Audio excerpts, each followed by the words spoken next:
Bonsoir à tous, j'espère que vous allez bien. Petite carte de guérison pour cette fin avril. Nous allons commencer par une lecture.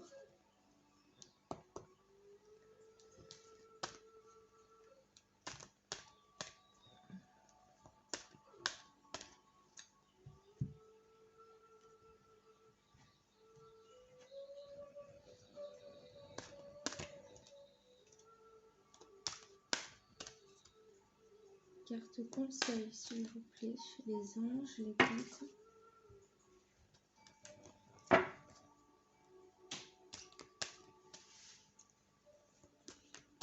Les énergies actuelles, cette fin d'avril, début mai.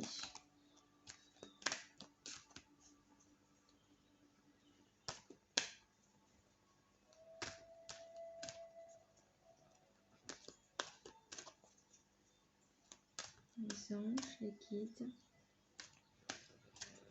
Bienvenue à vous, bienvenue à tous. Carte de guérison plus lecture.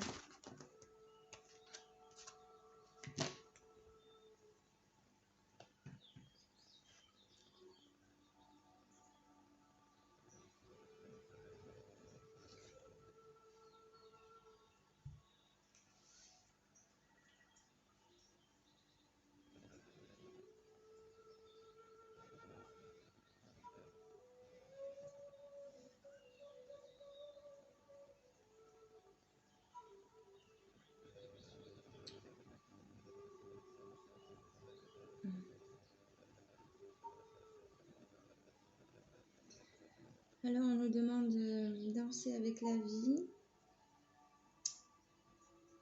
le monde d'en bas, les choses cachées, les choses obscures.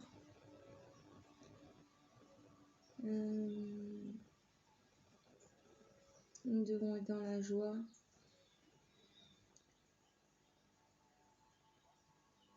Recentrer nos cœurs. Laisser ces énergies négatives nous envahir. Retrouver notre lumière.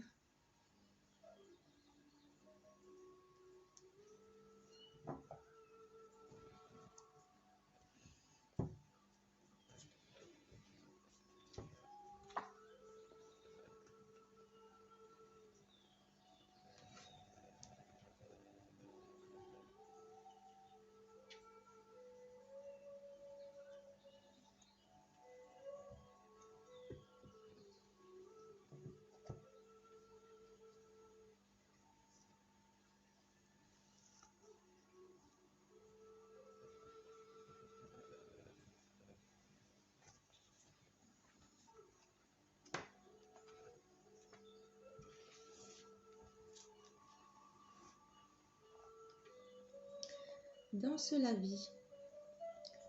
En équilibre sur le fil de la vie, je marche, je danse, comme un funambule sans peur. La vie est une danse permanente. Pour celui qui sait s'adapter à son rythme, elle devient plus légère et plus joyeuse. La plupart des gens passent leur vie à courir, et ce faisant, ils se mettent dans un état de stress destructeur. Ils ne savent plus sur quel pied danser. Leur équilibre et leur santé sont mis en danger. Ils ne perturbent pas seulement leur horloge biologique, mais également le cycle naturel de la planète. Tout doit aller toujours plus vite. Encore plus vite. Ils ne savent plus se laisser porter par le courant et finissent par perdre leur souplesse d'esprit. La rigidité physique les guette aussi, avec les problèmes que cela engendre pour leur équilibre vital. Il est ici question d'apprendre la loi de la moindre résistance, celle du changement créateur. Non seulement les gens sont-ils durs avec eux-mêmes, mais ils le sont également avec les autres. Leurs exigences sont démesurées. Ils forcent les portes et tapent du pied comme des enfants colériques. Si tu es à un moment de ta vie où tu butes sans cesse sur les moindres obstacles, que ta vie te semble être devenue ton ennemi et que rien ne tourne comme tu le désires, dis-toi que ta façon d'accueillir les événements n'est plus adéquate. Demande-toi ceci, ta manière d'être et de faire nécessite-t-elle un ajustement? Au lieu de courir, apprends à marcher en conscience. Si tu sais marcher, alors danse. Inscris-toi à un cours de danse naturelle ou d'expression corporelle. Retrouve le contact avec ton corps et souffle pour retourner à l'essentiel.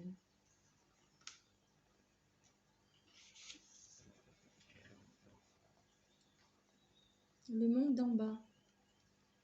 Qu'y a-t-il en dessous de ce monde terrestre? Qui se cache, qui respire et qui vit?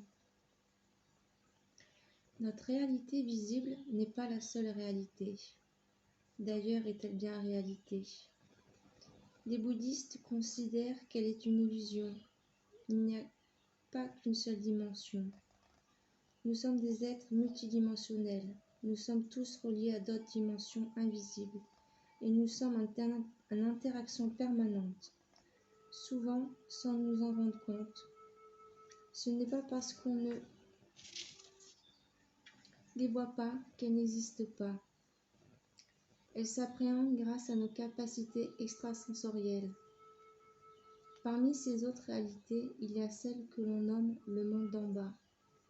Les chamans voyagent dans cette dimension, dans cet espace, lié aux énergies de la terre-mère.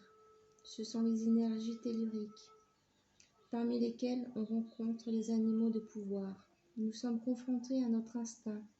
Il est important de bien s'ancrer à la terre, car parmi les ondes harmonieuses se cachent aussi des entités du bas astral. Il faut apprendre à dompter nos forces instinctives pour ne pas en devenir esclaves. Souvent dans nos sociétés dites civilisées, notre côté animal est encore considéré comme vif. Nous combattons et rejetons nos pulsions instinctives. Peut-être nous faudrait-il les accepter et les aimer pour les rendre dociles. Elles font partie de nous et il ne faut pas en avoir peur. Tu es en contact avec la partie instinctive de ton être. Elle te demande d'apprendre à l'aimer et à la maîtriser. Elle demande aussi que tu l'écoutes, car bien dirigée, elle te mènera à la réussite. Regarde ce qui a besoin d'attention. Si tu te sens dans un état d'hypersensibilité, tu as certainement besoin de t'ancrer. Capte ta force sauvage et canalise-la dans une activité qui harmonise les énergies. Apprivoise tes forces obscures. Prends-les dans tes bras et dis-leur que tu n'en as pas peur, mais que tu les aimes. C'est ainsi qu'elles se tiendront tranquilles et qu'elles ne se retourneront plus contre toi. Voilà mes amis, très beau conseil, très belle carte et beau message d'espoir. Je vous remercie de votre écoute.